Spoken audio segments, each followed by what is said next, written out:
అందరికీ నమస్కారం. ఇవాళ మన స్టూడియోలో ప్రముఖ ఆధ్యాత్మికవేత్త జ్యోతిష్య పండితులు జయేష్ శర్మ గారు మనతో ఉన్నారు. గురువుగారితో మాట్లాడదాం. గురుగారు నమస్కారం. నమస్కారం. 2025 ఫిబ్రవరి మాసం మిథున రాశి వారి పరిస్థితి ఎలా ఉండబోతుంది గురుగారు? ఎలాంటి ఫలితాలు వీళ్ళకి ఈ మాసం ఉండబోతున్నాయి? శ్రీ గురుభ్యో నమః. శ్రీ మహాగణాధిపతి నమః. శ్రీ మహాసరస్వతి నమః. హరి ఓం. శ్రీమాత్రే నమః. మిథున రాశి యొక్క ఫలితాలు చూసుకున్నట్లయితే ఈ యొక్క ఫిబ్రవరి మాసం మాఘమాసంలో వీరికి మృగశిర నక్షత్రం 3-4 పాదాలు, ఆరుద్ర నక్షత్రం 4 పాదాలు, అట్లాగే పునరుసు నక్షత్రం 1, 2, 3 పాదాలు ఈ యొక్క మిథున రాశివి. వీళ్ళ గ్రహస్థితి చూస్తే జన్మస్థానంలో వక్రీకరించిన కుజుడు, చతుర్థమందు కేతువు, అట్లానే వీరికి రవి 13వ తారీఖు నుంచి కూడా వీరికి అట్లానే బుధుడు కూడా నవమస్థాన సంచారము, తర్వాత రవి శని కూడా నవమస్థాన సంచారంలో ఉన్నారు. అట్లాగే వీరికి ఈ యొక్క శుక్ర రాహువులు దశమస్థాన సంచారం, ద్వాదశి స్థితిలో గురువు, ఈ విధంగా గ్రహ సంచారం ఉంది. ఈ గ్రహ సంచారం చూసినట్టయితే జన్మస్థ కుజుడు ఉండడం వల్ల అగ్ని శస్త్ర ఆయుధాలతో కొన్ని ఇబ్బందులు పడే అవకాశం ఉంటుంది. కాబట్టి వాటితో జాగ్రత్త ఉండడం మంచిది. ముఖ్యంగా నోరు పారేసుకోకుండా ఉండడం మంచిది. నోరు బాగుంటే ఊరు బాగుంటుంది అంటారు. కాబట్టి తొందరపాటు పడకుండా కంట్రోలింగ్లో ఉండాలి. కంట్రోల్ అంటే ఖచ్చితంగా అందరూ మీ వాళ్ళే ఉంటారు. కాబట్టి చతుర్థంలో కేతు ఉన్నాడు అంటే వీళ్ళు ప్రయాణాలు చేసేటప్పుడు జాగ్రత్తగా ఉండడం మంచిది. తర్వాత వీళ్ళు ఏదైనా ఒక పనిని అనుకొని మొదలు పెడితే కనుక 1 అడుగు ముందర 2 అడుగుల వెనకాల అన్నట్టుగా ఉంటుంది. కారణం ఏంటంటే కేతు చతుర్థంలో ఉండడం వల్ల కొన్ని ఇబ్బందులు ఉంటాయి. ముఖ్యంగా తల్లికి సంబంధించి అనారోగ్యం వచ్చే అవకాశం ఉంటుంది. జాగ్రత్తగా చూసుకోవడం మంచిది. అట్లనే విద్యార్థులు ముఖ్యంగా విద్యని అభ్యసించేటువంటి లేదంటే రేపు ఫైనల్స్ ఎగ్జామ్స్ ఉంటాయి. కాబట్టి ఈ ఎగ్జామ్స్లో వీళ్ళు ఒకటికి మాకు వచ్చు అనుకునే స్థితి కన్నా 1-2 సార్లు చదువుకోవటం అనేది మంచిది. ఎందుకంటే ఈ చతుర్థమందు కేతు ఉండటం వల్ల కొన్ని ఇబ్బందులు ఉంటాయి. చదువుకున్నది మర్చిపోవటం అనేది జరుగుతూ ఉంటుంది. కాబట్టి జాగ్రత్తగా ఉండడం మంచిది. విదేశాలకు వెళ్ళాలనుకునే వారి పరిస్థితి ఏంటి గురుగారు ఈ మాసం? విదేశాలకు వెళ్ళేటువంటి వారు ఖచ్చితంగా విదేశ ప్రయత్నం చేయొచ్చు. ఎందుకంటే వీళ్ళకి శుక్రుడు రాహు అనుకూలంగా ఉన్నాడు దశమ స్థానంలో. అట్లనే ఎవరైనా కూడా ఉద్యోగంలో కొంత వేరే ఉద్యోగంలో మారుదాం అనుకునేటువంటి వారు ఎవరైతే ఉన్నారో ఖచ్చితంగా మార్చుకోవచ్చు. బహుశా మిథున రాశికి చాలా బాగుంటుంది. ఉద్యోగ మార్పులు అనేవి చాలా బాగుంది. అట్లాగే వీరికి భాగ్యస్థానంలో రవి బుధ, ఈ యొక్క బుధుడు యోగప్రదుడు కాదు. ఎందుకంటే వీళ్ళకి వేళ తప్పిన భోజనం కానీ లేదైనా సమయానికి భోజనం చేయకపోవటం వల్ల అనారోగ్యం, అజీర్ణం లాంటివి వచ్చే అవకాశం. తర్వాత ఏదైనా కానీ వీళ్ళకి కొంత దూరం వ్యవహారంలో మాకు మించిన వాళ్ళు లేరు అనుకుంటారు, కానీ అక్కడ వ్యవహారం వెళ్ళేటప్పటికి వేరే విధంగా మారుతూ ఉంటుంది. అంటే మనం మాయ చేయొచ్చులే, మన పని మనం చేసుకుందాం అనుకునేటప్పటికి అక్కడ వెళ్ళేటప్పటికి అది వేరే విధానం కనబడుతుంటుంది. అనుకున్నది ఒకటి అయిందో అక్కడ అట్లా ఉంటుంది. ఎందుకంటే బుధుడు వీళ్ళకి యోగప్రదంగా లేడు ప్రస్తుత కాలం. మళ్ళీ వీళ్ళకి ఇది బాగున్నాడు. ఎవరంటే ఈ శని బాగున్నాడు, యోగప్రదంగా ఉన్నాడు. 9 దీర్ఘకాలిక సమస్యలతో బాధపడుతున్న వారు పరిష్కారం వచ్చే అవకాశం ఉంటుంది.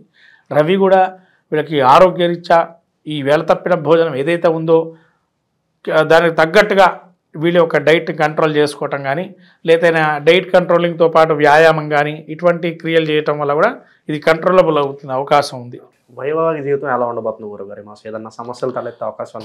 వైవాహిక జీవితంలో కొద్దిగా సమస్యలు వస్తాయండి. ఎందుకంటే మీరు ఇందాక ఫస్ట్లోనే మేము చెప్పినట్టుగా ఊరు బాగుంటే నోరు బాగుంటుంది. ఇంట్లో వాళ్ళు కూడా మనం నోరు బారేసుకోవడం మంచిది కాదు. ఎందుకంటే బయట ఎక్కడో టెన్షన్ పడి వస్తుంటారు. ఉద్యోగంలో కావచ్చు, లేదా మీరు చేసే వృత్తిలో కావచ్చు, లేదా వ్యాపారంలో కొంతవరకు ఎవరైనా స్తబ్దుగా ఉండడం కావచ్చు, ఇవన్నీ కూడా ఒక సమస్యగా మారే అవకాశం ఉంది. కాబట్టి ఆ సమస్య నుంచి పరిష్కారం పడాలి అంటే అవతల మీద మనకు నేరం వేసేయడం అటువంటివి చేస్తూ ఉంటాం. అది కరెక్ట్ కాదు. ఎందుకంటే అలా చేయటం వల్ల కుటుంబంలో మీరు ఆ కోపాన్ని చూపించేసి వాళ్ళు మిమ్మల్ని ఒక నేరస్తుడుగా మీరు నేరం మోపడం వల్ల మిమ్మల్ని వాళ్ళు సహకరించకపోవటం వల్ల ఇంకా ఎక్కువ అవుతుంది. కాబట్టి ఎప్పుడు కూడా మీరు చిరాకు పడకుండా ఉండడం మంచిది. ఇంట్లో వాళ్ళ దానికి బయట చిరాకు ఉందనుకోండి, లేదా యోగా చేసుకోండి, దానికి సంబంధించిన వ్యాయామం ఏదైనా ఉంటే చేయండి. అంతే తప్ప ఈ అరవటం వల్ల అనవసరంగా నోరు పారేసుకుని అన్నామే అని ఒక భావన మళ్ళీ ఉండడం అనేది మంచిది కాదు. ఒకళ్ళ కోపం ఇంకో మీద చూపించకుండా కొంచెం ఉండడానికి ప్రయత్నించాలి. అవునండి, అలా ఉండడం అనేది వీళ్ళు అలవరుచుకోవడం కూడా మంచిది. ఎందుకంటే రాబోయే కాలము ఏదైతే ఉందో ఇప్పటి నుంచే ఒక ఇన్నింగ్స్గా ప్రారంభం చేసుకోవటం మంచిది. వ్యాపారస్తులకు ఎలా ఉండబోతుంది గురుగారు? కొత్తగా పెట్టుబడులు ఎవరన్నా పెట్టాలనుకుంటే ఈ మాసం సరైనదే అంటారా? పెట్టుబడులకు వచ్చేటప్పటికి కొంతవరకు ఖర్చు అనేది ఎక్కువగా ఉంది, పెట్టుబడులకు వెళ్ళకపోవటం మంచిది. సాధ్యంగా పెట్టుబడి పెట్టిన తర్వాత వాటికి సంబంధించిన ఇబ్బందులు పడటం, లేదైనా కోర్టు కేసులు వంటివన్నీ ఉండే అవకాశం, లేదైనా ఒకళ్ళు సహకరించి ఇంకోటి సహకరించకపోవటం, తద్వారా అయ్యో ఏందా కొనుక్కున్న తర్వాత ఇట్లా ఉంది అని అనుకోవటం. కాబట్టి పెట్టుబడి పెట్టకపోవడం మంచిది. ఆ పెట్టుబడి పెట్టేదానికన్నా ఏదైనా మీరు ఆ డబ్బుని మీ విధానంగా ఏదన్నా మీకు ఆలోచన ధోరణి ఏదన్నా ఉంటే కనుక తద్వారా మీరు ఫిక్స్డ్ డిపాజిట్స్ కానీ అలా పెట్టుకోవడం వల్ల మంచిది.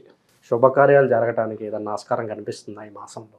శుభ కార్యక్రమాలు వీరికి కొంతకాలం వరకు ఉన్నది అవకాశం ఉంది. శుభ కార్యక్రమాలకి ఇప్పుడైతే ఈ మాసంలో అయితే కొంతవరకు ఉంటుంది, ఇబ్బంది లేదు. అంటే ఒక అడుగు ముందరకు వెళ్తుంది, మళ్ళీ కూడా వెనకాల రావటం అనేది సహజంగా ఉంది. ఎందుకంటే గురువు యోగప్రదంగా 12లో ఉన్నాడు, అంత యోగాన్ని అయితే ఇయ్యడు, కానీ శని యోగాన్ని ఇస్తున్నాడు మళ్ళీ ఇక్కడ.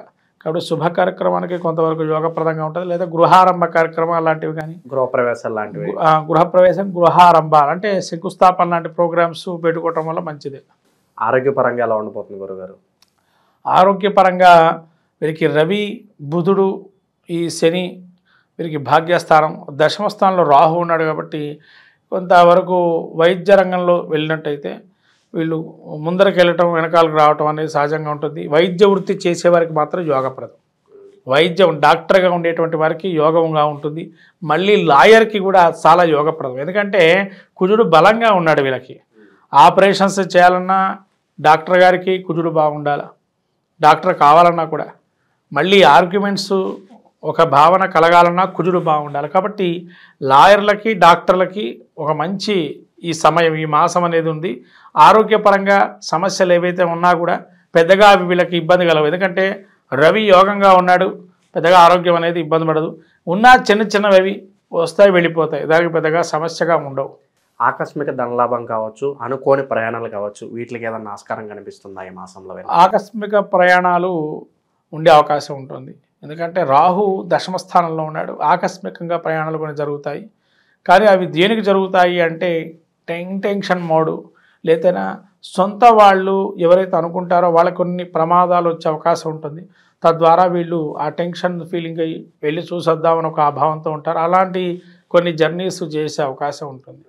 గురుగారు, ఇంకా శుభ ఫలితాలు పొందడానికి ఈ రాశి వారికి ఏదన్నా మంచి రెమెడీస్ ఏదన్నా ఉంటే సజెస్ట్ చేయండి.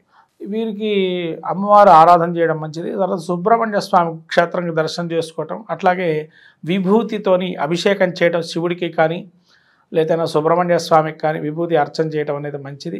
అట్లానే వీరు ప్రతి మంగళవారం రోజు ఇంట్లో కానీ లేదైనా శివాలయంలో వెళ్ళి వీళ్ళకి శక్తి కొలది దానం ధర్మం, ఏదైనా ధాన్యాన్ని దానం ధర్మం చేయడం వల్ల మంచి చేకూరే అవకాశం ఉంటుంది. మనకు రాబోయేటువంటిది ఈ మాఘమాసం, ఫిబ్రవరి నెల.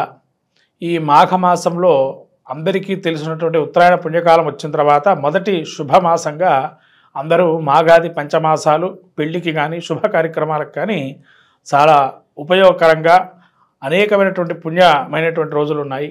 ముఖ్యంగా చెప్పాలంటే సంతానం కోసం ఎవరైతే వెయిట్ చేస్తూ ఉన్నారో వాళ్ళకి చాలా అద్భుతమైన మాసంగా మాఘమాసం చెప్పబడింది. ఎందుకంటే శివమహాపురాణంలో చెప్పబడిన విషయాలు మీకు కొన్ని ఇప్పుడు చెప్తున్నాను ఈ మాఘమాసంలో విశేషం గురించి. ముఖ్యంగా భీష్మ పంచక వ్రతం. ఈ భీష్మ పంచక వ్రతం ఏదైతే ఉంటుందో, ఎవరైతే సంతానం లేనటువంటి వారు భీష్మ పంచక వ్రతాన్ని ఆచరిస్తే కనుక సంతానం కలుగుతుందని శివమహాపురాణంలో తెలుపబడింది. అట్లానే మనకు పుత్రదా చతుర్థి అని చెప్పి ఒకానొక చతుర్థి తిథి కూడా ఈ యొక్క సమయంలో వస్తుంది. అంటే సంతానం అటువంటిది ఎవరికైతే చాలా ఇబ్బందులు పడుతూ అనేకమైనటువంటి వైద్యంలో కూడా సంప్రదిస్తూ ఉండేటువంటి వారికి ఈ యొక్క మాసం మీరు ఏదైతే అనుకుంటున్నారో ఆ సంతానవంతులు కావాలనుకునేటువంటి వారు ఈ భీష్మ పంచక వ్రతాన్ని ఆచరించడం ద్వారా ఖచ్చితంగా కలుగుతుంది. అలానే మనకు పితృ సంబంధమైనటువంటి ఏదైతే మనకు పితృశాపాలని అంటామో ఇటువంటివన్నీ కూడా మనకు ఈ మాఘమాసం పౌర్ణిమ మహామాఘి అని కూడా అంటారు.